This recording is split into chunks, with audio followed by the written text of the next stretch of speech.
Hey guys, कैसे हैं आप सब? सभी का स्वागत है इस वीडियो में। आज हम स्टार्ट करने वाले हैं क्रैश कोर्स ऑफ बायोलॉजी। तो जैसा कि आपको पता है, जितने भी जनरल कॉम्पिटिटिव एग्जाम्स हैं, चाहे वो एसएससी हो गया, रेलवे हो गया, सीडीएस हो गया, एनडी हो गया, एनटीपीसी हो गया, या कोई सी भी स्टेट पीसीएस हो गया, वहाँ पे बायोलॉजी पूछता है। और बायोलॉजी बहुत लोगों के लिए सिर का दर्द बना हुआ है, क्योंकि बायोलॉजी लोगों को, अगर जिनका साइंस बैकग्राउंड नहीं रहता है तो 10th के बाद छूट जाता है। तो उनके लिए ये वीडियो बहुत ज़्यादा बेनिफिशियल रहने वाली है। अगर आप इस वीडियो को पूरा एंड तक देखते हो तो मैं डेफिनेटली कह सकता हूँ कि मैं आपके बेसिक्स से लेकर एडवांस तक जो भी बायोलॉजी के इम्पॉर्टेंट टॉपिक्स हैं उनको कवर कर दूंगा, और आप आराम से पेपर में आपके बायोलॉजी में फुल में से फुल नंबर ला सकते हो। सबसे पहले मैं आपको मेरे बारे में बता देता हूँ।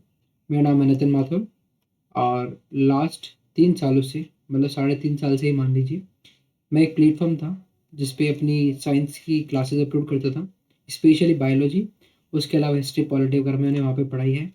बट अब मेरे पर्सनल चैनल पे मैं स्टार्ट करने जा रहा हूँ। और अगर आपको मेरी क्वालिफिकेशन के बारे में जानना है तो मैंने मास्टर्स कर रखी है बॉटनी से, सम्राट पृथ्वीराज चौहान गवर्नमेंट कॉलेज अजमेर से मैंने मास्टर्स करी है। वहीं से मैंने बैचलर करी है गवर्नमेंट कॉलेज अजमेर से। एंड अगर मैं अभी की बात करूँ तो अभी मैं पढ़ा भी रहा हूँ, साथ ही साथ मैं परस्यू कर रहा हूँ अपनी लॉ कॉलेज। लॉ भी मैं अपनी मेरी चल रही है। तो स्टार्ट करते हैं, शायद तक इतना जानकारी काफ़ी होगी। अब हम बायोलॉजी के फील्ड में जा रहे हैं। तो जो मेरे एक्सपीरियंस है, मैंने जितने साल पढ़ा है वो सब आपके लिए, मतलब मेरा 100% दूंगा मैं। आपको भी अपना 100% देना है। चलिए शुरू करते हैं। तो सबसे पहले भगवान का नाम ले लीजिए, भोले बाबा लगाएंगे नैया पार। महादेव आप पे कृपा करें। ये पूरी कॉन्सेप्ट वीडियो रहने वाली है, और इसमें स्पेशली मैं आपको ये बोल सकता हूँ गारंटेड कि आपको जो टॉपिक मैं यहाँ पढ़ाऊँगा ना, वो एसएससी, एनटीपीसी, यहाँ तक कि रेलवे के और एग्ज़ाम जितने भी हो रहे हैं, और स्टेट पीसीएस, ये जो एग्ज़ाम दे देना, इनके जहाँ से क्वेश्चन रिपीट होते हैं मैं उनको भी आपके सामने रखूँगा। और मैं आपको स्पेशली बोलूँगा कि इम्पोर्टेंट पॉइंट है। तो प्लीज़ आप इस वीडियो को पूरा देखना, और नोट्स की कॉपी, आप एक नोट्स की कॉपी बना लो। बायोलॉजी कंप्लीट मेरे जो पीडीएफ फॉर्म में आपको मैं दे दूंगा, आप मुझे कमेंट सेक्शन में लिखेंगे तो। बट मैं ये कहता हूँ कि जो चीज़ मेरी पीपीटी में मैं लिख कर लाया हूँ, मैंने खुद नहीं बनाई पीपीटी, तो जितने पॉइंट्स मैंने यहाँ डाले हैं वो बहुत इंपॉर्टेंट पॉइंट्स हैं, और वही आपको एग्जाम में नंबर लाने में हेल्प करेंगे।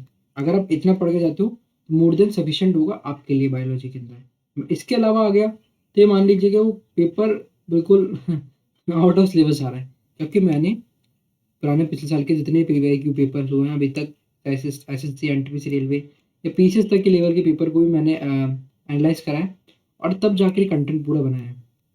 तो चलिए शुरू करते हैं। सबसे पहले कॉन्ग्रेचुलेशंस कि आपने मेरी इतनी बात सुनने के बाद से आप इस वीडियो पर टिके रहे। तो आपको ये चाबी मिल चुकी है, वीडियो अगर आपने ओपन करी, आप देख रहे हैं, तो डेफिनेटली आपके सक्सेस के चाबी ये है, और आपको सक्सेस तक ये पहुँचाएगी। ताला खोल चुका है, खोल दिया इस वीडियो ने, मतलब अब आपका सक्सेस के चांसेस सबसे ज़्यादा बढ़ चुके हैं। सबसे पहले, जो कि हर एक सब्जेक्ट को पढ़ने से पहले इंपॉर्टेंट होता है, सब्जेक्ट के बारे में जानना। बायोलॉजी है क्या? तो बायोलॉजी को हम वैसे हिंदी और इंग्लिश दोनों साथ में चलेंगे, कंटेंट लेकिन यहाँ पर आपको इंग्लिश में मिलेगा। लेकिन मैं ये कहता हूँ कि अगर आप हिंदी मीडियम के भी हैं तो मैं आपको टर्मिनोलॉजी मोस्टली अगर होगी, कोशिश होगी तो मैं हिंदी में बताऊंगा, और बात अपनी जो मैं अपना कन्वे करने का तरीका वो हिंदी में रहेगा। बाकी कंटेंट इंग्लिश में यहाँ पर आपको शो होगा, लेकिन हिंदी वालों को भी कोई दिक्कत नहीं आएगी, मैं ये जिम्मेदारी लेता हूँ। ठीक है, आप बस नोट्स बनाइए। ठीक है, तो चलिए बायोलॉजी। बायोलॉजी का मतलब क्या है? जीव विज्ञान। जीव विज्ञान। अब बायोलॉजी, लॉजी जहाँ शब्द दिख जाए तो लॉजी का टोटली मीनिंग आप ये समझ लीजिएगा। लॉजी होती है स्टडी, ऐसी स्टडी जिसमें आप बायो पढ़ रहे हो। बायो किसको शो करता है? लिविंग को। तो कोई भी लिविंग थिंग की स्टडी करते हो आप, लिविंग बीइंग की स्टडी कर रहे हो, उसे क्या बोलेंगे हम? बायोलॉजी। बायोलॉजी के दो प्रकार होते हैं। अगर आप बायोलॉजी को फर्दर पढ़ना चाहो आगे, तो बायोलॉजी से दो ब्रांचेस निकली है। पहली ब्रांच जो है वो निकली है बॉटनी, जिसे मैंने मास्टर्स करी अपनी, और एक है जूलॉजी। ये दोनों ब्रांचेस बायोलॉजी से जुड़ी हुई ब्रांचेस हैं। बॉटनी में हम पढ़ते हैं प्लांट्स के बारे में, और जूलॉजी में हम पढ़ते हैं एनिमल्स के बारे में। तो इसके सफिक्स से भी आप अंदाजा लगा सकते हैं कि जूलॉजी के अंदर जो जू है, इसका मतलब होता है कोई भी एनिमल्स के लिए हम जू यूज़ करते हैं, क्योंकि एनिमल्स क्या होते हैं, एक जगह से दूसरी लोकेशन पर आराम से चलकर जा सकते हैं। जैसे कि इसका एग्जांपल आप इस तरह से समझ सकते हो कि हम जू देखने जाते हैं। जू में कौन, हम प्लांट्स देखने जाते हैं? नहीं, हम वहाँ क्या देखने जाते हैं? हम देखने जाते हैं ऑर्गेनिजम्स। कौन कौन से ऑर्गेनिजम्स? लिविंग में एनिमल्स की बात कर रहा हूँ। एनिमल्स को देखने जाते हैं हम। शेर हो गया, चीता हो गया, भालू हो गया, ये तो देखने जा रहे हो। या फिर आप वहाँ पर नीम का पेड़ देखने जा रहे हो? नहीं, नीम का पेड़ तो आपको हर जगह देखने को मिल जाएगा।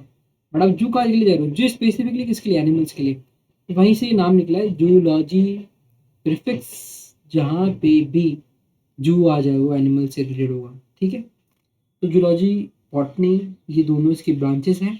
और बायोलॉजी एक ऐसा सब्जेक्ट है जिसमें अपन लिविंग बीइंग की स्टडी करते हैं। बायोलॉजी को समझने के लिए ये मैंने एक सिलेबस को एक मतलब आप मान सकते हैं सिस्टमेटिक वे में तैयार करा है। आप कोई से भी एग्जाम की प्रिपरेशन कर रहे हो तो सिलेबस सही रहेगा, और इससे ही क्वेश्चन आएंगे, इसके बाहर से क्वेश्चन नहीं पूछता। आप इसके सिलेबस से अंदाजा लगा सकते हैं कि कितनी वीडियो इंपॉर्टेंट होने वाली है आज की। लिविंग एंड नॉन लिविंग, पहला पॉइंट जो हम पढ़ेंगे लिविंग एंड नॉन लिविंग पढ़ेंगे, क्या है लिविंग और क्या है नॉन लिविंग। दूसरा है सेल, उसके टाइप्स क्या है, स्ट्रक्चर क्या है, किस तरह का डिवीजन है, कितने मतलब प्रकार की सेल्स होती है ये। 5 की क्लासिफिकेशन पढ़ेंगे। ऐसे करते करते फिर हम प्लांट एनिमल किंगडम दोनों पढ़ेंगे, हार्मोन्स पढ़ेंगे एनिमल और प्लांट के, और फिर हम ह्यूमन मॉर्फोलॉजी एनाटॉमी देखेंगे, जिसमें हम डाइजेस्ट सिस्टम, रिप्रोडक्शन सिस्टम, यहाँ तक कि आपके रेस्पिरेटरी सिस्टम, ये सब चीज़ देखेंगे। रिलैक्स रहो। जेनेटिक डिजीज भी देखेंगे, कौन कौन सी जेनेटिक डिजीज है, ब्लड ग्रुप एंड विटामिन, ये आपका, और एक साइकिल। ये आपका पूरा सिलेबस रहने वाला है, जो कि आज की वीडियो में कवर होगा। पहले इसमें एक सबसे खास बात मैं आपको दिखाना चाहता हूँ, शायद तक आपने नोटिस नहीं की होगी, बट यही फ़र्क पड़ता है एक एक्सपीरियंस टीचर में और एक नॉन एक्सपीरियंस। मैंने जब इनको पहले पढ़ा रखा है, इसलिए मुझे पता है कि किस तरह से सिलेबस को अरेंज करना है। क्योंकि मैं आपको थोड़ा समझा देता हूँ किस तरह से आपके लिए वीडियो बेनिफिशियल होने वाली है। कि हम सबसे पहले लिविंग, जैसे हमने बायो पढ़ा है ना, बायो में हमने क्या बोला कि बायो में हम लिविंग की स्टडी करते हैं, है ना। तो वहीं से मैंने एक पहला पॉइंट जो था ना वो लिविंग, वहीं को मैंने पहला पॉइंट डाला। अब लिविंग जब हम समझेंगे तो हमें पता होना चाहिए लिविंग क्या और नॉन लिविंग क्या है, दोनों डिफरेंस क्या है, ये समझेंगे। और जैसे आप लिविंग समझने जाओगे ना तो आपको एक शब्द आएगा सेल। फिर उस सेल को मैंने निकाला एक अलग टॉपिक, और सेल के टाइप्स को डाल दिए। जब आप सेल्स पढ़ोगे तो आपको समझ में आएगा कि सेल्स का थोड़ा एडवांस लेवल है, कि सेल की बेसिस पे ही क्लासिफिकेशन दिए गए हैं। तो फिर हम क्लासिफिकेशन पे आ जाएंगे। फिर आप देखो क्लासिफिकेशन जब हम पढ़ेंगे तो प्लांट है, प्लांट किंगडम, एनिमल किंगडम, ये 2 किंगडम आएंगे, है ना। बाकी 3 किंगडम्स और है वो भी हम पढ़ेंगे। तो किंगडम फिर मैंने डाल दिए। फिर मैंने देखा कि प्लांट किंगडम वाला एनिमल किंगडम, तो इसमें आता क्या है, इसमें हार्मोन्स पूछ लेता है, तो मैंने हार्मोन्स डाल दिए। इसमें एनिमल हार्मोन्स का भी डाल दिया मैंने ग्रुप। इसके अलावा फिर मैंने मॉर्फोलॉजी एनाटॉमी भी डाल दी, क्योंकि वहाँ से पूछता है। एंड देन फिर हमने, जब हार्मोन्स के ऊपर जा रहे हैं, हार्मोन्स के ऊपर नीचे करने से हार्मोनल एक्टिविटीज से आपकी जेनेटिक डिजीज हो जाती है। अगर इसे सही से हार्मोन्स काम नहीं कर रहे तो उसका भी मैंने डाला है। फिर ब्लड ग्रुप डाला है, विटामिन। तो एक सिस्टमैटिकली एक सिलेबस मैंने रेडी करा है, जो कि मैं कह सकता हूँ कि आपने अगर इस वीडियो को पूरा देखा तो आपके लिए बिल्कुल टिप्स पे हो जाएगा ये, ठीक है। तो सबसे पहले लिविंग एंड नॉन लिविंग क्या होता है। जब मैं बात करता हूँ लिविंग की, तो मेरे दिमाग में 4 कैरेक्टर्स आने चाहिए। क्योंकि देखो, अगर मैं स्कूल में पढ़ा था तो स्कूल में मैं क्या पूछता कि बच्चों अच्छा आप सोचो कि लिविंग के कौन कौन से कैरेक्टर हो सकते हैं, मैं ये पूछता आपसे। तो आप क्या बोलते हैं, आपके दिमाग में पढ़कर बता रहा हूँ, आप बोलते हैं कि आंखें बंद करो, चलो आप फिर मेरे संग आप सोचने की कोशिश करना। तो मैं बोल रहा हूँ लिविंग, लिविंग क्या आते हैं दिमाग में आपके, क्या आ रहा है पहले। तो आप बोलोगे एक तो ग्रोथ, हाइट बढ़ रही है, मोटापा बढ़ रहा है, ठीक है। और सर मैं चल सकता हूँ, अच्छा आप चल सकते हो तो लिविंग चल सकते हैं, ओके ओके ओके। नदी में तो चल रही है एक्सेप्शन आ गया ना। चलो ठीक है, फिर भी ठीक है, आप चलने वाली बात मैंने आपकी मान ली।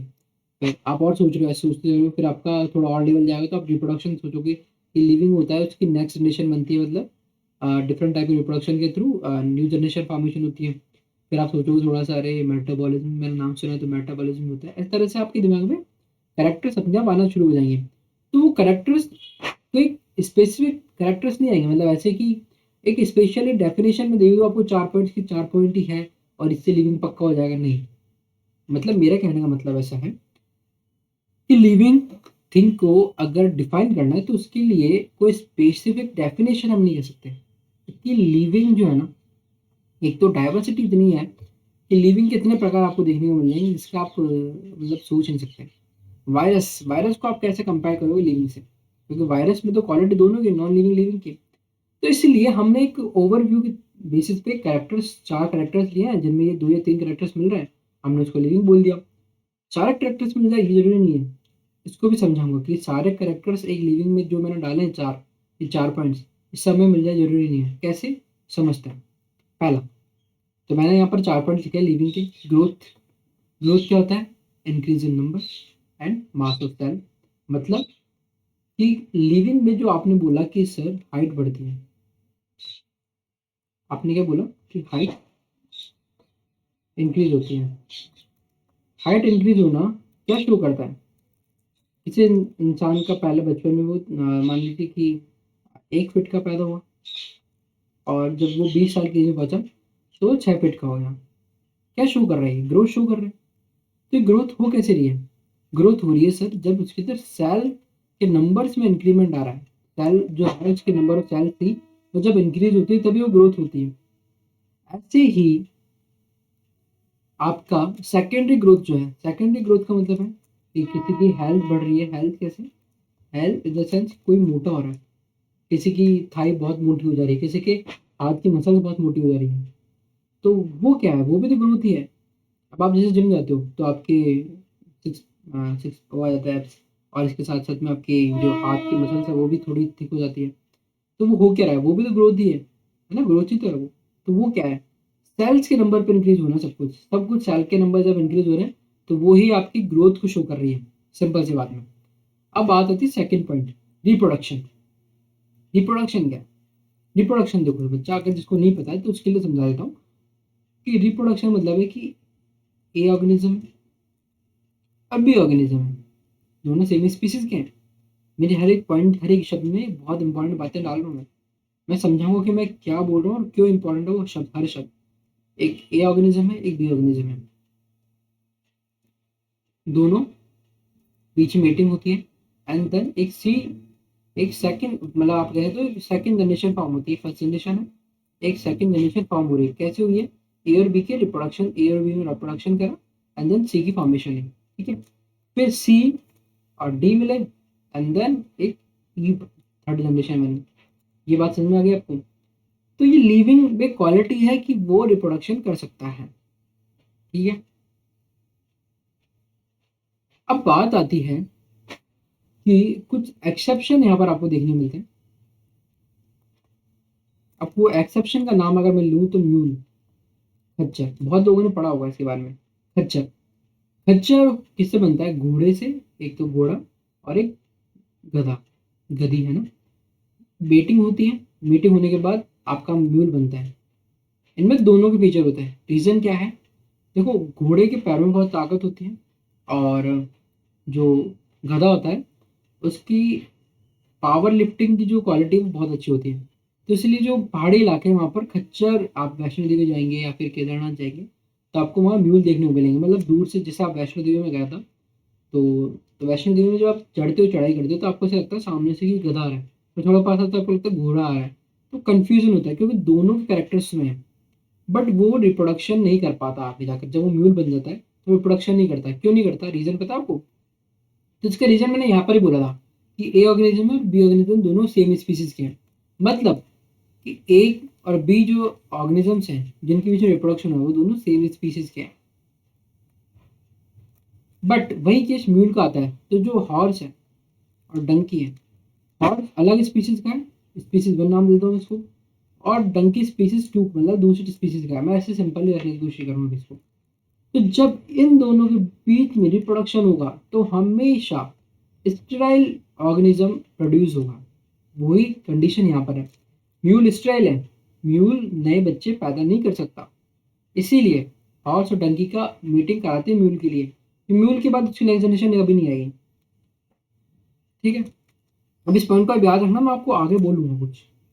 तीसरा पॉइंट है मेटाबॉलिज्म। मेटाबॉलिज्म मतलब जितनी भी केमिकल रिएक्शन आपकी बॉडी के अंदर हो रही है, लिविंग में क्वालिटी है कि लिविंग ऑर्गेनिज्म कोई सा भी हो उसमें मेटाबॉलिज्म होगा। ठीक है, तो जिसमें chemical reaction, biological chemical reaction, मैं कह रहा हूँ बायोलॉजिकली केमिकल रिएक्शन, जो बायोलॉजी से रिलेटेड केमिकल रिएक्शन वो हो रही है तो उसको बोलते हैं मेटाबॉलिज्म। कब हो रही है? अपनी बॉडी के अंदर। ठीक है, इसके बाद चौथा पॉइंट है कॉन्शियसनेस। कॉन्शियसनेस क्या होती है कि अगर ये आप हैं, ये आप हैं और आप हाथ आगे कर रखा है, मैंने सुई चुबा दी इसमें, सुई चुबाते ही आप क्या करोगे? हाथ पीछे कर लोगे। क्यों? क्योंकि आपकी बॉडी में कॉन्शियसनेस है। अगर मैं गर्म तवे पे आपका हाथ रखूँ तो आप तो हाथ रखोगे नहीं, पहली बात तो, अगर आपको ध्यान है। बट अगर आपका ध्यान नहीं है, कहीं और ध्यान है, और मैंने आपका हाथ रख दिया इस पे, तवे पे, तो आप बहुत तेज चिल्लाओगे। क्यों? क्योंकि आप में कॉन्शियसनेस है। बट मुझे एक बात बताओ, क्या कोमा में जो बैठा व्यक्ति है, कोमा में जो लेटा हुआ व्यक्ति है, कोमा में जिसकी कंडीशन कोमा में, क्या उसमें कॉन्शियसनेस है? आप बोलोगे नहीं। नहीं। तो क्या वो लिविंग कहलाएगा या नॉन लिविंग कहलाएगा? क्योंकि मैंने तो बोला कि 4 पॉइंट्स में से भाई जिनमें क्वालिटीज़ है वो लिविंग होगा और जिनमें नहीं है तो नॉन लिविंग होगा। तो कोमा वाले व्यक्ति में तो कॉन्शियसनेस है ही नहीं। तो आप बोलोगे यार वो तो नॉन लिविंग होगा। नहीं, वो लिविंग होगा, लिविंग ही होगा। तो बात क्या है? बात ये है, मैंने आपको बोला था एक पॉइंट अभी याद रखना, और एक ही पॉइंट याद रखना। रीज़न क्या है कि जब मैं म्यूल की बात करता हूँ तो म्यूल में ग्रोथ तो शो हो रही है, मेटाबॉलिज्म भी है। और अगर मैं म्यूल का पैर, अगर मान लो मैं इसको बोलूँ धक्का देने की कोशिश करूँ, म्यूल को खड़ा कर दूँ मैं, एक तरह से चट्टान पर खड़ा कर, तो म्यूल जाएगा चट्टान पर खड़ा? नहीं, तो पता है कि मैंने धक्का दिया तो नीचे गिर जाएगा। तो कॉन्शियसनेस है म्यूल में, खच्चर में कॉन्शियसनेस तो है। मान लिया बस एक एक क्वालिटी वाली नहीं है। ऐसे कोमा वाले व्यक्ति में ग्रोथ तो है ही। ग्रोथ कैसे? सर एक बात बताओ कि कोमा वाले व्यक्ति की दाढ़ी बढ़ती ही नहीं बढ़ती?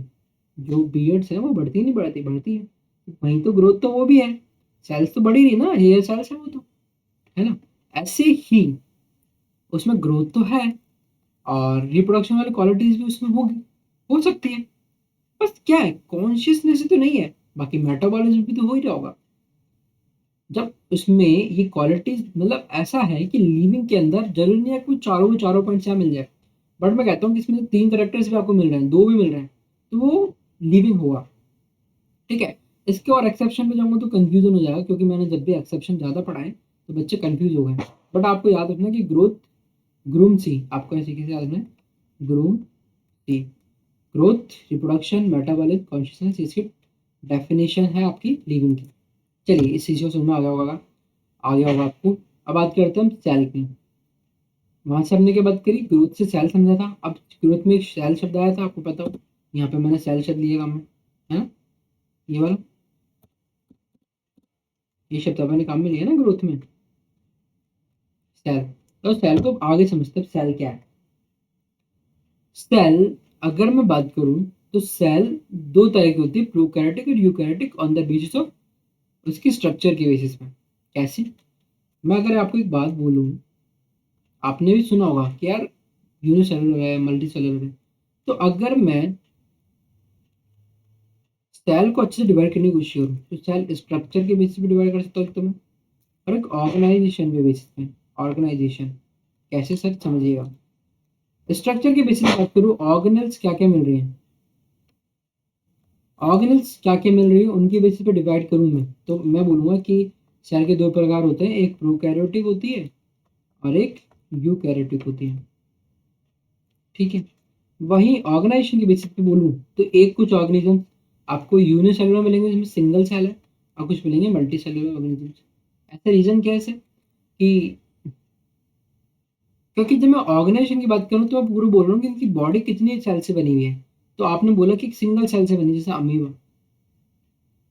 तो अमीबा तो क्या है? Unicellular, bacterial cell, unicellular. और ऑर्गेनिजम्स के अगर बेसिस पे, अगर उसके बहुत सारे नंबर ऑफ सेल्स है तो उसको बोलूँगा मल्टी सेलुलर।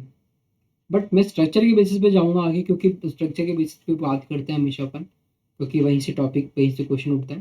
तो प्रोकैरियोटिक सेल्स और यूकैरियोटिक सेल्स, ये 2 तरह की सेल्स होती है। तो यहाँ पे जो यहाँ पर आपको नाम दिख रहा है ना, प्रो और यू, इसमें ही सारा इसका सार छुपा है। मतलब कि अगर मैं बात करूँ, आपको कभी याद नहीं रहता, कंफ्यूजन हो जाता होगा कि यार क्या ऐसे याद करूँ कि प्रोकैरियोटिक है यूकैरियोटिक है। तो देखो बच्चा, यूकैरियोटिक का जब भी मैं नाम ले रहा हूँ तो यू लिख रहा हूँ मैं यू। और बायो की लैंग्वेज की आप कहीं भी चले जाओ तो जहाँ भी ई यू आ जाए वो हमेशा ट्रू को शो करेगा। और कैरियोटिक, कैरियोटिक जो होता है ना, कैरियोटिक, ये कैरियो जो आता है ना, कैरियो शब्द, ये हमेशा न्यूक्लियस के लिए आएगा बायो के अंदर, बायो के सब जगह ही। ये एक तरह का इसका सिनोनिम है कैरियोटिक, न्यूक्लियस का। मतलब कहीं कहीं आपको जैसे कैरियोकाइनेसिस करोगे तो उसमें क्या होता है, न्यूक्लियस का डिवीजन होता है, तो वहाँ भी कैरियो शब्द आ रहा है तो वहाँ भी न्यूक्लियस से रिलेटेड है, तो कैरियोटिक शब्द हमेशा न्यूक्लियस से रिलेटेड आएगा। ऐसे ही प्रोकैरियोटिक सेल्स के अंदर कैरियोटिक ये भी शब्द क्या है, न्यूक्लियस से रिलेटेड है। तो यहाँ से मेरे को एक सार समझ में आता है कि यूकैरियोटिक सेल्स में ऐसी सेल्स होती है जिसमें ट्रू न्यूक्लियस प्रेजेंट है, और प्रोकैरियोटिक सेल्स वो सेल्स जिसमें ट्रू न्यूक्लियस प्रेजेंट नहीं है। ठीक है, ये इसका मेजर डिफरेंस है जो कि आपको पेपर में याद रहना चाहिए। अब ये न्यूक्लियस, ट्रू, फॉल्स, ये क्या चीज़ है सर, तो मैं आपको समझाता हूँ। अगर मैं ये बैक्टीरियल सेल बनाता हूँ, ये है आपकी प्रोकैरियोटिक बैक्टीरियल सेल। ठीक है, ये आपका फ्लैजिला, और ये आपका डीएनए पड़ा हुआ है खुला, और ये है आपकी एक यूकैरियोटिक सेल। ठीक है, न्यूक्लियस में प्रेजेंट है, और ये अंदर पड़ा हुआ है डीएनए। ठीक है, अब एक चीज मैंने आपको देखी होगी कि भैया यहाँ पे कुछ थोड़ा सा डिफरेंस आपको यहाँ से दिखने में स्टार्ट हो गया होगा कि जब मैंने यहाँ बात करी तो मैंने कोई न्यूक्लियस नहीं बनाया, यहाँ पे प्रोकैरियोटिक के डायग्राम है और यूकैरियोटिक का ये डायग्राम है, तो मैंने यहाँ कोई न्यूक्लियस नहीं बनाया। इस चक्कर में, इस चक्कर में जो आपका डीएनए है वो बाहर घूम रहा है साइटोप्लाज्म में, और यहाँ पे मैंने जब न्यूक्लियस बनाया तो साइटोप्लाज्म के अंदर की जगह डीएनए कहाँ है, न्यूक्लियस के अंदर है। कारण क्या है समझिएगा, कि जब आप जेनेटिकल हायरार्की पढ़ते हो तो आप देखते हो कि डीएनए आपका जीन होता है, जेनेटिक मटेरियल होता है, और डीएनए किस पे लगा होता है, क्रोमोसोम के ऊपर, क्रोमोसोम के ऊपर डीएनए बना हुआ होता है। ठीक है, और क्रोमोसोम कहाँ प्रेजेंट होते हैं, क्रोमोसोम प्रेजेंट होता है न्यूक्लियस के अंदर। और न्यूक्लियस के अंदर कौन, न्यूक्लियस कहाँ प्रेजेंट होता है, सेल के अंदर। ये इसका एक पूरा स्ट्रक्चर है। तो आप मुझे बताओ कि सेल के अंदर न्यूक्लियस होगा, तो न्यूक्लियस के अंदर क्रोमोसोम होगा, क्रोमोसोम में डीएनए। तो यहाँ पे एक सेल होगी, ये सेल क्राइटेरिया पूरा कर दिया मैंने। ठीक है, न्यूक्लियस, न्यूक्लियस है, क्रोमोसोम, क्रोमोसोम अंदर है, डीएनए, और छोटा सा डीएनए मैं बना रखा हूँ क्योंकि वो ज़्यादा छोटा हो जाएगा, पर आपको दिख रहा है यहाँ पे एक छोटा सा क्रोमोसोम से पड़ा है उसमें डीएनए है। ठीक है, तो ये है प्रोकैरियोटिक सेल, नहीं यूकैरियोटिक सेल्स को बोलेंगे यूकैरियोटिक सेल। क्यों, क्योंकि यहाँ पर एक न्यूक्लियस प्रेजेंट है। लेकिन वही बात अगर मैं प्रोकैरियोटिक सेल की बात करूँ तो डीएनए खुला पड़ा है। क्यों, क्योंकि न्यूक्लियस है ही नहीं, और जब न्यूक्लियस नहीं होगा तो डीएनए कहाँ पड़ा रहेगा भाई, डीएनए सेल के अंदर पड़ा होगा। और सेल में जब पड़ा है तो सेल के अंदर क्या भरा हुआ पड़ा होता है, साइटोप्लाज्म। यहाँ पर भी साइटोप्लाज्म भरा है, लेकिन साइटोप्लाज्म में तैर कौन रहा है, न्यूक्लियस। न्यूक्लियस के अंदर डीएनए है, बट यहाँ तो न्यूक्लियस है नहीं, तो साइटोप्लाज्म पे ही मतलब तैर रहा है आराम से, साइटोप्लाज्म में ही डीएनए बैठा हुआ है यहाँ पे, न्यूक्लियस के बिना, क्योंकि न्यूक्लियस होता ही नहीं है। तो प्रोकैरियोटिक सेल्स में न्यूक्लियस नहीं होता है, यूकैरियोटिक सेल्स में न्यूक्लियस होता है। ये सबसे बड़ा मेजर डिफरेंस था। बाकी सिमिलरिटी भी देखने को मिल जाएगी। ठीक है, तो यहाँ पर जो फीचर्स हैं ये है प्रोकैरियोटिक सेल्स के, कि बैक्टीरिया, ब्लू ग्रीन एल्गी, ये सब प्रोकैरियोटिक सेल्स के एग्जांपल है। यीस्ट को आप यूकैरियोटिक में डाल सकते हैं। ठीक है, ये थोड़ा यीस्ट यहाँ पर गलत आ गया। पीपीएलओ, जो प्रोकैरियोटिक ऑर्गेनिज्म होते हैं बैक्टीरिया, उनको बोलते हैं PPLO, pleuro pneumono like organism. ठीक है, और स्पेसिफिक कैरेक्टर जो मैं आपको बता दूं प्रोकैरियोटिक सेल्स का, जो कि आपको आगे जाकर जेनेटिक इंजीनियरिंग में भी देखने को मिल जाता है, चीज़ें आजकल यूज हो रही है। बहुत इंपॉर्टेंट टर्म है ये, प्लाज्मिड, कभी सुना होगा आपने, पर जो नॉन बायो वाले बंदे हैं उनको नहीं सुना होगा, कोई बात नहीं। तो प्रोकैरियोटिक सेल्स में जो डीएनए मिलता है ना, प्लास्टिड फॉर्म में मिलता है। मतलब एक्स्ट्रा सर्कुलर डीएनए जो मिलेगा ना, क्रोमोसोमल डीएनए सर्कुलर फॉर्म में होता है प्लाज्मिड। इसको क्या करता है, जेनेटिक इंजीनियरिंग में यूज होता है। कैसे होता है, क्या होता है, आप चाहोगे तो कमेंट में आप लिखोगे तो मैं आपको इसकी स्पेसिफिक वीडियो बना दूंगा। बट अभी हमें ये नहीं देखना, हमें बस याद होना चाहिए कि प्लाज्मिड प्रोकैरियोटिक सेल से मिल जाता है। ठीक है, हिंदी वाले बोलेंगे यार भैया आपने हिंदी को शब्द ही नहीं बोला, तो भैया सेल को कोशिका बोलते हैं, और प्रोकैरियोटिक यूकैरियोटिक को जो जैसा बोलते हैं वैसे बोलेंगे।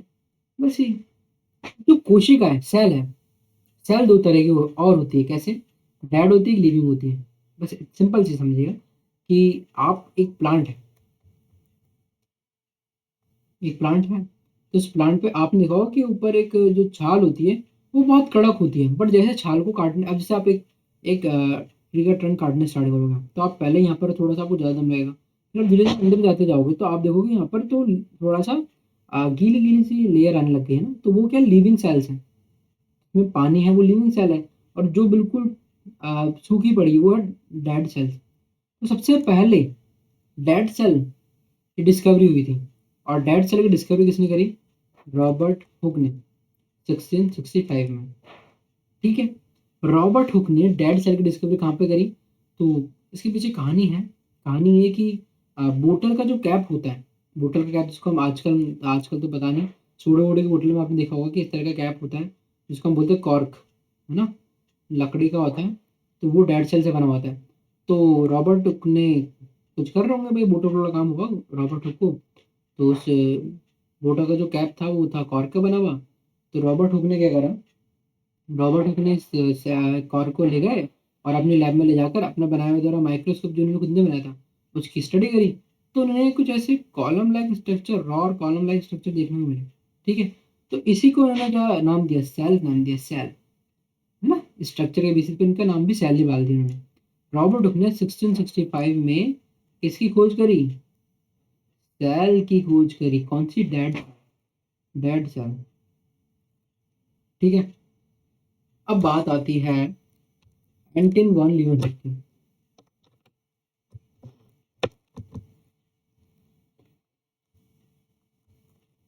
एंटन वॉन लीवेनहॉक ये कौन थे?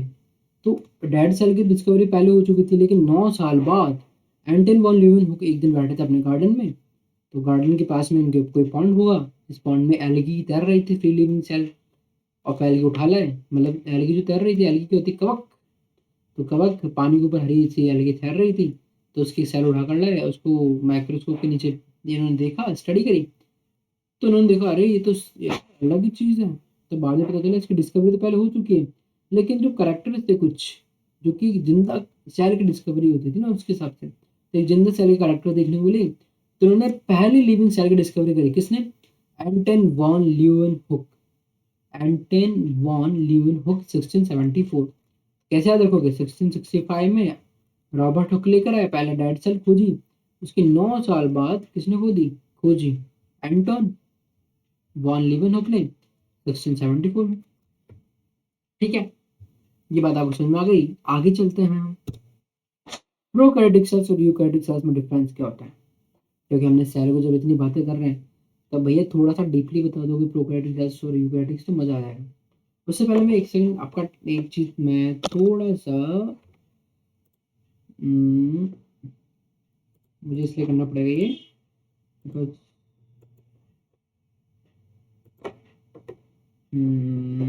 टाइम लगेगा, बट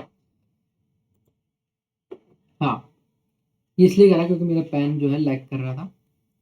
तो प्रोकैरियोटिक सेल और यूकैरियोटिक सेल्स में डिफरेंस क्या है इस पर हम बात करेंगे। तो ये स्ट्रक्चर आपको दिख रही है? या प्रोकैरियोटिक नहीं है, अभी नहीं है ना। यूकैरियोटिक सेल आपको ऐसे दिख रही है। अब मैं यूकैरियोटिक सेल आपको और अच्छे से दिखा देता हूँ। तो यूकैरियोटिक जो मैं दिखाने जा रहा हूँ उससे पहले आपको एक चीज़ बताता हूँ, यूकैरियोटिक सेल्स आपको कहाँ कहाँ मिल जाएगी?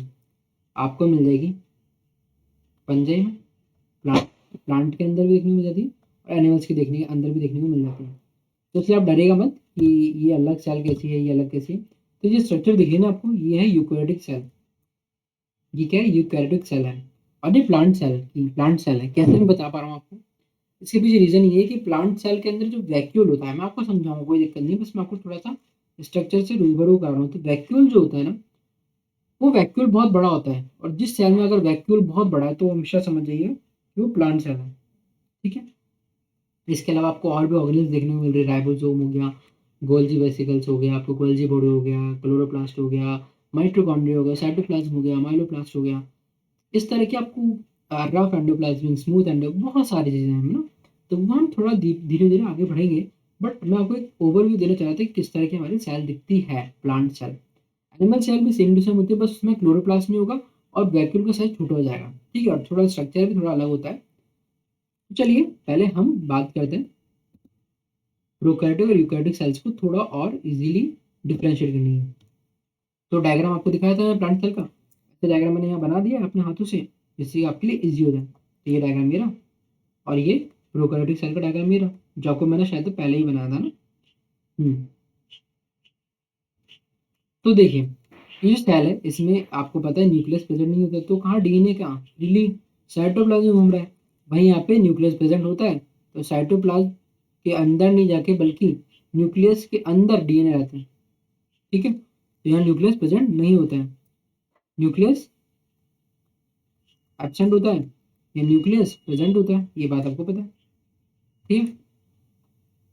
और ये जेनेटिक, ये मैंने ये लाइन क्यों लिखी है यहाँ पे, जेनेटिक जो मटेरियल की हायरार्की पढ़ोगे तो जेनेटिक जीन्स आपके कहाँ होते हैं, डीएनए में, डीएनए में आपके डीएनए कहाँ होते हैं, क्रोमोसोम में, और क्रोमोसोम कहाँ पे आया था, न्यूक्लियस में, न्यूक्लियस में सेल होती है। लेकिन यहाँ पे न्यूक्लियस है नहीं, तो ये वाला जो हायरार्की है शो नहीं हो रही है, यहाँ सीधे ही आपका डीएनए का मिल रहा है, आपकी साइटोप्लाज्म मिल रहा है, ठीक है। न्यूक्लियर मेम्ब्रेन यहाँ पर प्रेजेंट नहीं होती, क्यों नहीं होती, जब न्यूक्लियस ही नहीं है तो न्यूक्लियस मेम्ब्रेन क्यों होगी, नहीं होगी ना।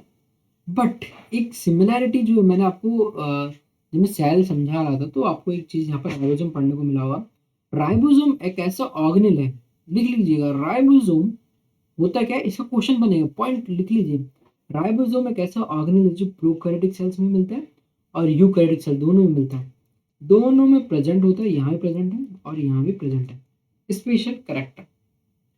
Accept ribosome all organelles are absent in prokaryotic cells, line मैंने यहाँ डाल रखी है, या आप लिख सकते हैं except ribosome all organelles are absent. वहीं यूकैरियोटिक सेल्स में सारी ऑर्गेनेल्स देखने को मिलेगी आपको, ठीक है। हम आगे चलें, ये बेसिक डिफरेंस था प्रोकैरियोटिक और यूकैरियोटिक का। हम आगे चलते हैं, अब सेल स्ट्रक्चर पढ़ेंगे। तो सेल स्ट्रक्चर को मतलब पढ़ने का मतलब है कि हम ऑर्गेनेल्स के बारे में जानेंगे, कि डिफरेंट ऑर्गेनेल्स क्या होती है। तो अब आपको पता है कि प्रोकैरियोटिक्स में तो आपके कोई ऑर्गेनेल्स है नहीं, केवल राइबोसोम को छोड़कर। राइबोसोम तो दोनों में है, राइबोसोम तो प्रोकैरियोटिक में भी और यूकैरियोटिक में भी है। बट अगर मैं बात करूँ सेल स्ट्रक्चर की, तो हमको स्पेशली किसकी पढ़नी है, स्पेशली किसकी पढ़नी है, यूकैरियोटिक की पढ़नी है। क्यों, क्योंकि यूकैरियोटिक में तो है सारे ऑर्गेनेल्स। ये चीज हमको पता, दिमाग में डाल लीजिएगा कि हम यूकैरियोटिक पे ही फोकस करेंगे अब। तो ये रहा आपके सामने यूकैरियोटिक सेल का डायग्राम, आपको जिसको मैंने आपको पहले दिखाया था, ये डायग्राम आप देख सकते हैं। मैंने बस दिखाने ही डाला था, बाकी चीज़ें आपके सामने धीरे धीरे आती रहेगी। तो अच्छा, इसमें थोड़ा सा मैं चीज़ें समझाता हूँ बढ़िया से, कि जो चीज़ मैं आपको बताते जाऊँगा, जैसे पहला टॉपिक जो है ना, वो आ रहा है सेल मेम्ब्रेन। यहाँ पे सेल मेम्ब्रेन हमारा पहले ऑर्गेनेल्स के पहले जो हमारी लेयर होती है उसके बारे में बात करेंगे, सेल मेम्ब्रेन। तो सेल मेम्ब्रेन आ रहा है, तो सेल मेम्ब्रेन होती क्या है वो आप देख लीजिएगा यहाँ पे। सेल मेम्ब्रेन आपको दिख रही है, ये सेल वॉल है, ये वाली तो, एक सेकेंड, ये तो हमारी सेल वॉल हो गई। बट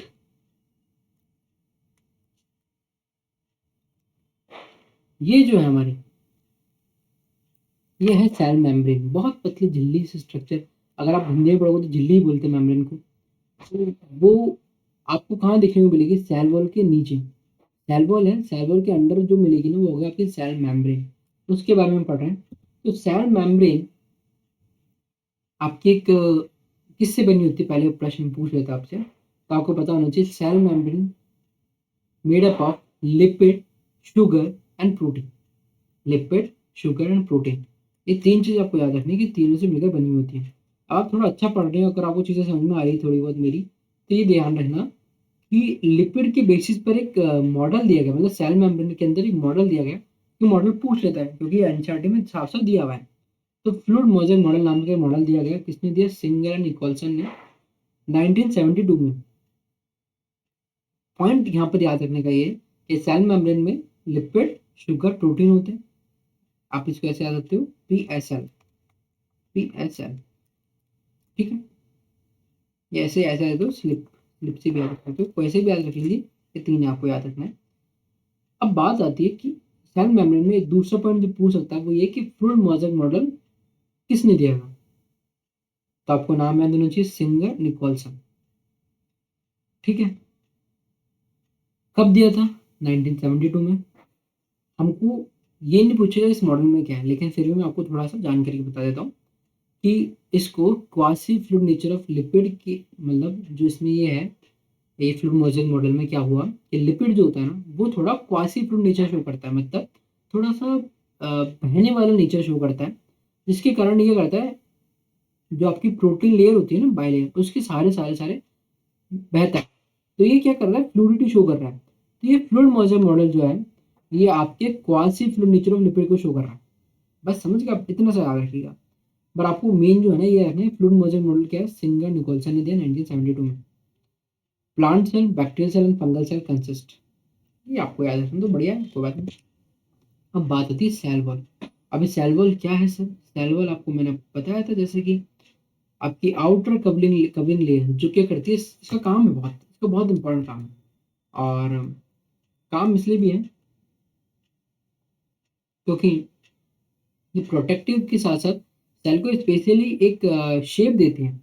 तो ये देखिएगा, ये सेल मेम्ब्रेन, सेल वॉल जो है, सेल वॉल आपको सेल वॉल का डायग्राम अगर मैं आपको बता देता हूँ, ऐसे जिनको देख लिया होगा अच्छे से, पहले ही हमने दिखा दिया है। तो सेल वॉल ये रही, और सेल वॉल ये वाली है, बाहर वाली, सबसे बाहर वाली लेयर। ठीक है, cell wall, outer covering of plasma membrane of fungi and plants. मतलब सेल वॉल जो है ना, आउटर मेम्ब्रेन होती है फंजाई और प्लांट्स के अंदर। स्पेशल बात मैं आपको बताना चाहता हूँ कि ये आपको एनिमल्स में नहीं देखने को मिलेगी। आप बोलोगे ऐसा क्यों सर, क्यों क्या होता है भाई, बता रहा हूँ मैं, सुन लीजिए। तो आपको ये पॉइंट, लेकिन ये पॉइंट बहुत काम का है। आपसे कोई भी स्टेटमेंट क्वेश्चन, क्योंकि आजकल आपको पता है एसएससी ने अपना पैटर्न चेंज करा है, स्टेटमेंट वाला क्वेश्चन पूछता है। तो अगर पूछ ले, बोल दे, स्टेटमेंट लिख दे कि cell wall is absent in animal cell, तो आपको ये बात पता होगी तो आप हाँ कर दोगे, yes statement one is correct. तो इसलिए आपको पता है, और अब पता होनी चाहिए कि एनिमल के अंदर सेल वॉल नहीं प्रेजेंट होती, बट फंजाई प्लांट्स में और यहाँ तक कि बैक्टीरिया में भी आपको, और एल्गी में मिलेगी देखने को। तो सेल वॉल का काम क्या है, यहाँ काम थोड़ा सा देख लेते हैं। तो काम तो एक तो प्रोटेक्शन का है। प्रोटेक्शन कैसे, जल्दी से रैप्चर नहीं होने देगी एक तो कोई सा भी, और दूसरा कोई है ना इसको इन्फेक्ट करने की कोशिश करेगा ना सेल को, तो सेल वॉल बचाती है सेल को। दूसरा, तो सेल वॉल के अंदर आपकी ऑर्गेनल्स पड़ी हुई है, क्योंकि सेल को कवर ही कर रही है सेल वॉल, तो ऑर्गेनल्स को बचाने का काम भी तो कर रही है, उसको भी प्रोटेक्ट कर रही है। दूसरा, ये कर रही है एक परफेक्ट और प्रोवाइडिंग एक मतलब परफेक्ट शेप देने की कोशिश कर रही है सेल को। और अगर सेल वॉल नहीं होगी ना तो सेल को कोई परफेक्ट शेप नहीं होगा। अब सबसे इंपॉर्टेंट पॉइंट, यहाँ से भी क्वेश्चन उठेगा, क्या उठेगा क्वेश्चन, एल्गी में, फंजाई में, प्लांटिंग में, बैक्टीरिया में जो सेल वॉल मिल रही है वो किससे बनी हुई है, ये पूछता है आपसे। और ये मैं 100% दावे से कह सकता हूँ कि जो यहाँ पर बैठकर आज पढ़ रहे हैं, इस क्लास को ले रहे हैं, उनको मैं कह रहा हूँ कि आप प्लीज प्लीज प्लीज प्लीज इस पॉइंट को मेंशन करके कहीं हाईलाइट कर लीजिए, क्योंकि इससे क्वेश्चन बार बार रिपीट होते हैं, क्योंकि बहुत ज़्यादा इंपॉर्टेंट पॉइंट है। तो देखिए, एल्गी के अंदर बनी होती है सेलुलोज से। एल्गी और प्लांट में, आपको थोड़ा सा मैं आसान कर देता हूँ चीज़ें, मैं लिख कर बता देता हूँ। एल्गी एंड प्लांट में सेलुलोज से बनी होती है, ठीक है। वहीं आपके फंजाई एंड बैक्टीरिया के अंदर, फंजाई में बनी किससे होती है, फंजाई में होती है काइटिन, और बैक्टीरिया में होती है पेप्टिडोग्लाइकेन। ये आपके सामने लिख रखा है पेप्टिडोग्लाइकेन। मतलब एल्गी और प्लांट में आपके सेलुलोज की है, फंजाई और बैक्टीरिया में आपकी अलग अलग से बनी है, फंजाई में काइटिन से और बैक्टीरिया में पेप्टिडोग्लाइकेन से। ये 4 पॉइंट्स आप लिख लीजिए। आपको टाइम देता हूँ अभी, क्योंकि आप साथ साथ में लोगों तो आसान हो जाएगा।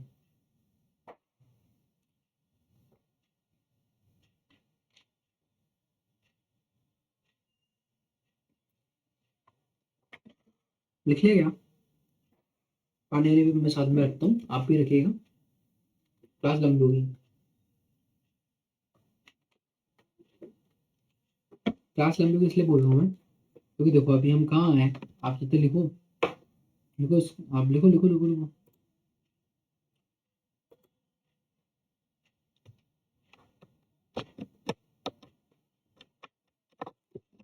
देखो अभी हमारे कौन सी स्लाइड है, 12 नंबर की स्लाइड पे। और टोटल स्लाइड्स कितनी है आपको पता है, टोटल 129 स्लाइड्स हैं। और इसमें भी मैंने आई थिंक विटामिन वाली स्लाइड्स नहीं हो सही है, विटामिन रह गए इसमें, कोई मैं विटामिन हम तब भी ऐड करेंगे, लास्ट में पढ़ेंगे विटामिन को भी। तो हम 12वें नंबर की स्लाइड पे थे। हम्म, आप लोगों ने लिख लिया, नहीं लिखा, लिख लिया, चले आगे। अब बात आती है एंडोप्लाज्मिक रेटिकुलम, ये क्या चीज़ है, कहाँ, मैंने तो देखा ही नहीं कि कहाँ पर होता है। सेल में, तो मैं दिखा देता हूँ सेल में कहाँ होता है। ये लीजिए सेल आपके सामने, एंड ये रहा। ये जो आपको स्ट्रक्चर दिख रहा है, ये वाली और ये वाली, ये एंडोप्लाज्मिक रेटिकुलम है। बड़ी जो ये मगरमच्छ के जैसे दांत जैसे स्ट्रक्चर है ना, इसको बोलते हैं रफ एंडोप्लाज्मिक रेटिकुलम।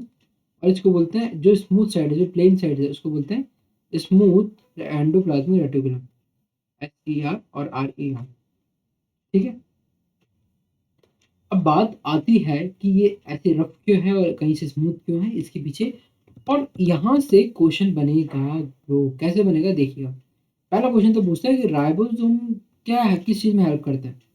तो राइबोसोम से पहला चीज आप लिखिएगा कि एंडोप्लाज्मिक रेटिकुलम पे जो गेम है ना सारा, वो राइबोसोम का है, क्योंकि राइबोसोम का काम क्या है, प्रोटीन सिंथेसिस है। ये बहुत इंपॉर्टेंट पॉइंट है, इससे क्वेश्चन यहाँ तक कि बहुत बार सीडीएस में भी, आई थिंक 2000 लास्ट टाइम जब मैंने पढ़ाया था तभी मैंने बहुत बोला था इम्पोर्टेंट है। और सीडीएस 2025 के जो सीडीएस वन हुआ था 2025 का, तब भी पूछा था प्रोटीन का वर्क, प्रोटीन का काम, सॉरी राइबोसोम का काम। तो प्रोटीन सिंथेसिस में हेल्प करता है राइबोसोम। कैसे करता है ये देखिएगा। एंडोप्लाज्मिक रेटिकुलम है, उसमें राइबोसोम अटैच होता है ईआर से। और जिस जगह ईआर अटैच होता है, जैसे एंड मतलब जिस जगह आपका ये राइबोसोम अटैच होता है, जैसे स्ट्रक्चर आपको दिख रही है, ये आपको दाने दाने से दिख रहा है, दाने दाने से दिख रहा है ना आपको, ये दाने दाने जो स्ट्रक्चर दिख रहे हैं, ये क्या काम कर रहे हैं, ये काम ही कर रहे हैं, ये है राइबोसोम्स। और ये यहाँ से न्यूक्लियस से निकलेंगे, न्यूक्लियस से निकलकर आपका क्या कर रहा है, ये एक तरह का ट्रांसपोर्टेशन काम हो रहा है, कहाँ जाएंगे, गोल्गी बॉडी तक जाएंगे। पैकेजिंग का काम करेगा वहाँ पे वो। तो ये जो आपके राइबोसोम्स हैं, ये आपके प्रोटीन सिंथेसिस कर रहे हैं। और इसमें स्पेशल करेक्टर्स मैं आपको बताता हूँ कि इस साइड में तो आपके राइबोसोम्स प्रेजेंट नहीं है, तो इसको बोलते हैं स्मूथ एंडोप्लाज्मिक रेटिकुलम। और जिस साइड प्रेजेंट है उसको बोलते हैं रफ एंडोप्लाज्मिक रेटिकुलम। कारण क्या है कि राइबोसोम जिस सरफेस पे लगे हुए हैं उसको बोलेंगे रफ, क्योंकि खुरदरी सी हो जाएगी, और जहाँ नहीं होंगे वहाँ स्मूथ हो जाएगी। तो राइबोसोम आपका क्या काम करते हैं, प्रोटीन सिंथेसिस। और एंडोप्लाज्म में वो दो तरह के होते हैं, दो साइड्स होती है इसमें, एक होती है रफ एंडोप्लाज्मिक रेटिकुलम और एक होती है स्मूथ एंडोप्लाज्मिक रेटिकुलम। आपसे क्वेश्चन भी पूछ सकता है कि रफ एंडोप्लाज्मिक रेटिकुलम किस साइड होता है, तो आप कहिएगा न्यूक्लियस के साइड होता है। क्यों? क्योंकि वहाँ पर राइबोसोम्स की फॉर्मेशन होती है। राइबोसोम्स क्योंकि वहाँ से न्यूक्लियस से प्रोटीन निकल रहा है। और स्मूथ एंडोप्लाज्मिक रेटिकुलम न्यूक्लियस से थोड़ा दूर होता है, यहाँ पे लिपिड की फॉर्मेशन होती है। तो रफ एंडोप्लाज्मिक रेटिकुलम पे क्या होता है, प्रोटीन सिंथेसिस होती है, किसके थ्रू, राइबोसोम्स के थ्रू, क्योंकि इस पे राइबोसोम्स लगे हुए हैं। और जो स्मूथ एंडोप्लाज्मिक रेटिकुलम है, साइट ऑफ लिपिड सिंथेसिस। इसके अंदर आपके, अगर मैं एनिमल्स में बात करूं एंडोप्लाज्मिक रेटिकुलम की, तो इसमें जो स्टेरॉयड हार्मोन है, उसकी जो साइट्स है ना, वहाँ जो ये स्टेरॉयडल हार्मोन जो एनिमल सेल से बन रहा है, उसकी जो साइट है वो आपके स्मूथ एंडोप्लाज्मिक रेटिकुलम साइट पे बनता है। ये चीज़ आपको समझ में आई। तो इस डायग्राम में आपको समझ में आ रहा होगा किस तरह से जैसे चाड़े की प्लेट्स नहीं होती, वैसे ही इसकी स्ट्रक्चर है। ऐसे आपको गोल्जी बॉडी में भी देखने को मिलेगी। चलिए आगे चलते हैं, शायद गोल्जी बॉडी, बिल्कुल गोल्जी बॉडी। हाँ, गोल्जी बॉडी, इसको बोलते हैं post office of the cell. बहुत, इसको बहुत इंपॉर्टेंट है ये भी, पोस्ट ऑफिस ऑफ सेल। क्यों बोलते हैं पोस्ट ऑफिस सेल, क्योंकि इसका काम क्या है, चीज को भेजना और पैकेज करना। जो आपके आपके राइबोसोम्स थे, जस्ट जो आपके राइबोसोम्स थे, उन राइबोसोम्स की पैकेजिंग, ट्रांसपोर्ट करना, पहले तो उनको मॉडिफाई करेगा, फिर उनको पैकेज करेगा, फिर उनको ट्रांसपोर्टेशन करेगा। ठीक है, ये काम है गोल्जी बॉडी का। तो गोल्जी बॉडी की डिस्कवरी किसने करी थी, आपसे पूछ सकता है। क्योंकि ये टेंथ की नई आपकी नाइन्थ टेंथ में जब भी साइंस आप पढ़ोगे, तो आपके वहाँ सेल के बारे में जब पढ़ोगे तो वहाँ पे लिखा होता है गोल्जी बॉडी की डिस्कवरी किसने करी, तो ये पूछ सकता है। मतलब इतना नहीं पूछता है फ्रिक्वेंटली, लेकिन ये पूछ सकता है, तो इसलिए मैं लिखा है। तो गोल्जी बॉडी की डिस्कवरी करी कैमेलो गोल्जी ने 1898 में। कहाँ प्रेजेंट होता है, नियर न्यूक्लियस। अगर आपको देखना चाहो तो ये मैं दिखा देता हूँ। ये रहा गोल्जी एपेटस, गोल्डी गोल्जी बॉडी वही है। ये देखो आप, दिख रहा है आपको, ये रहा। हम्म दिख रहा है। एक देखो, आपको कोई चीज दिख रही होगी यहाँ से, ये दिख रहा है आपको, ये एंडोप्लाज्म रेटिकुलम वगैरह। और यहाँ पे गोल्जी बॉडी दिख रहा है। गोल्जी बॉडी के अंदर दो फेज होते हैं, एक होता है सिस और एक होता है ट्रांस। सिस का जो स्ट्रक्चर है वो कॉन्वेक्स शेप होता है, देखिए आप देख सकते हैं आपको इस तरह का। और जो ट्रांस होता है वो मैच्योर फेज होता है, ये है। ठीक है, यहाँ पे प्रोटीन्स के नंबर ज़्यादा होते हैं एज कम्पेयर टू सिस। ठीक है, सिस्टीन जो है इसको डिस्क शेप, आपके डिस्क शेप होती है, ये आपको मैंने यहाँ पर दिखाई ना, कॉन्वेक्स शेप और डिस्क शेप वही है। तो गोल्जी बॉडी का काम क्या है? MPT, M M P T, modification, packaging, transportation, ऐसे याद रखना है। या वैसे याद रखते हो पी एम टी या पी टी एम, कैसे भी याद रख लीजिए, पर आपको याद रखना है। और एक बात याद रखिएगा, पूछता है post office of the cell Golgi body, क्योंकि पैकेजिंग का काम कर रहा है भैया और ट्रांसपोर्टेशन का काम कर रहा है, तो इसलिए गोल्जी बॉडी को ये बोलते हैं। आगे चलते हैं, लाइजोसोम क्या है? लाइजोसोम होती है सुसाइड बैग। इसका काम क्या है? वेस्ट रिमूवल करना। लाइसोसोम के अंदर एक होता है हाइड्रोलाइटिक एंजाइम होता है, और ये क्या करता है, जो आपकी सेल्स के जो वेस्ट मटेरियल है उसको रिमूव करने का काम करता है। इसीलिए इसको सुसाइड बैग कहते हैं। क्यों? क्योंकि इसमें हाइड्रोलाइटिक एंजाइम है। अगर ये फट जाए गलती से, फटने के बाद क्या होगा, पूरी सेल को डैमेज कर सकता है। इसीलिए लाइसोसोम जो है क्या है? सुसाइड बैग कहते हैं इसको। पूछता है, ये इंपॉर्टेंट ये फैक्ट है, इसको आप लिख लीजिएगा कि लाइसोसोम जो है वो एक सुसाइड बैग है, और इसका काम क्या है? वेस्ट रिमूवल है। और इसमें हाइड्रोलाइटिक एंजाइम होते हैं, जिस कारण ये क्या करता है? सुसाइड बैग के रूप में काम करता है। तभी तो क्या कर पाता है, इसमें हाइड्रोलाइटिक एंजाइम है, तब भी तो ये क्या कर रहा है, ये आपके जितने भी वेस्ट निकल रहा है ना बॉडी आपकी सेल्स का, उसको रिमूव कर पा रहा है। और हाइड्रोलाइटिक एंजाइम होने के कारण इसमें लाइपेज, प्रोटीज, कार्बोहाइड्रेट्स, ये सब एंजाइम्स हैं जो क्या करते हैं, आपके वेस्ट को डाइजेस्ट कर पाते हैं इजीली। ठीक है, यहाँ पर आपको स्ट्रक्चर भी देखिए लाइसोसोम की, मेम्ब्रेन है, एंजाइम्स है, और ट्रांसपोर्ट प्रोटीन्स वगैरह यहाँ पर आपको दिख रहा है। माइटोकॉन्ड्रिया, माइटोकॉन्ड्रिया के लिए एक ही शब्द निकलता है, powerhouse of the cell. But हम थोड़ा अच्छे से पढ़ेंगे इसको। क्यों पढ़ेंगे इसको अच्छे से? कारण ये है कि जब आप इसको पढ़ोगे तो और बाकी चीज़ें क्लियर होगी। हमें केवल ये नहीं रखना है कि, क्योंकि वैसे तो एक सिंपल तो क्वेश्चन जो हर कोई सॉल्व कर लेता है कि powerhouse of the cell को कहते हैं, तो आप बोलते हैं माइटोकॉन्ड्रिया। बट माइटोकॉन्ड्रिया में और भी फीचर्स हैं, उसको भी देखिएगा। पहले इसको powerhouse of the cell क्यों कहते हैं? तो कारण ये है कि एटीपी सिंथेसिस करता है। कैसे करता है थोड़ा मैं बता देता हूँ। तो होता ये है, इसका चेंज कर लेना। ये आपकी है एक तो सिस्टीन, जो कि ऐसे थोड़ी सी आपको प्लेटलेट स्ट्रक्चर दिखेगी ऐसे ऐसे करके, है ना। अंदर जो भरा हुआ है मैट्रिक्स आपकी होती है आउटर माइटोकॉन्ड्रियल मेम्ब्रेन। इसके अलावा अंदर है इनर माइटोकॉन्ड्रियल मेम्ब्रेन, और इसके पास एक सर्कुलर डीएनए होता है। ठीक है, राइबोसोम से प्रेजेंट होते हैं, और एक इंटर मेम्ब्रेन स्पेस प्रेजेंट होता है। ठीक है, गेम जो है ना एटीपी सिंथेसिस में आता है वो इलेक्ट्रॉन ट्रांसपोर्ट सिस्टम, जिसके द्वारा यहाँ पे किसकी फॉर्मेशन हो रही है? एटीपी फॉर्मेशन होती है। कैसे होती है देखिए, इसमें H प्लस आयन होता है ना, H प्लस आयन, यहाँ यहाँ कंसंट्रेशन बढ़ जाती है। जब भी एडीपी से एटीपी यानी कि मतलब इसमें एनएडीएच मॉलिक्यूल्स वगैरह आता है, उस तरह के सिस्टम में से बैठता है।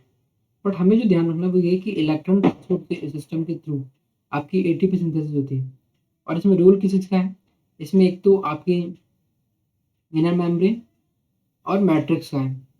मैट्रिक्स में आपकी आपने अंदर की साइड क्या है, एटीपी सिंथेसिस हुई तो एच निकलता है, और एच कहाँ कहाँ पर उसकी डोमिनेंस हो जाती है? आपके यहाँ इनर मेम्ब्रेन में हो जाती है। और यहाँ पर एटीपी सिंथेसिस होती है मैट्रिक्स से, जो कि क्या करती है, बाद में जो एटीपी है वो आपकी पूरी सेल को क्या करेगी, एनर्जी प्रोवाइड करने में काम करती है। ठीक है, तो माइटोकॉन्ड्रिया में हमने एक बात देखी कि यहाँ पर इनर मेम्ब्रेन भी और आउटर मेम्ब्रेन नहीं है, तभी इसको क्या बोल रहे हैं? डबल मेम्ब्रेन स्ट्रक्चर होती है इसकी। क्रिस्टी, ये जो है ना क्रिस्टी, ये क्या होती है? इनफोल्डिंग से प्रेजेंट होती है क्रिस्टी। इसके अंदर पर होता है मैट्रिक्स। मैट्रिक्स में होता है डीएनए। डीएनए क्या होता है? सिंगल सेलुलर डीएनए होता है। और इसमें रेस्पिरेशन कैसे होती है? एरोबिक। एरोबिक मतलब आपके इसके लिए आपको ऑक्सीजन की रिक्वायरमेंट है। एरोबिक रेस्पिरेशन वही होती है। रेस्पिरेशन दो तरह की होती है, एरोबिक और अनारोबिक। बट एरोबिक रेस्पिरेशन वो है जिसमें आपको ऑक्सीजन की रिक्वायर्ड हो। तो माइटोकॉन्ड्रिया क्या है? Powerhouse of the cell है, डबल मेम्ब्रेन स्ट्रक्चर होती है, क्रिस्टी इसमें इनफोल्डिंग प्रेजेंट होते हैं, एरोबिक रेस्पिरेशन जो होता है, मैट्रिक्स के अंदर डीएनए प्रेजेंट होता है। मैट्रिक्स का एक फ्लूइड बना होता है किसमें? क्रिस्टी में। और मैट्रिक्स के अंदर इसका एक स्पेशल खुद का डीएनए होता है।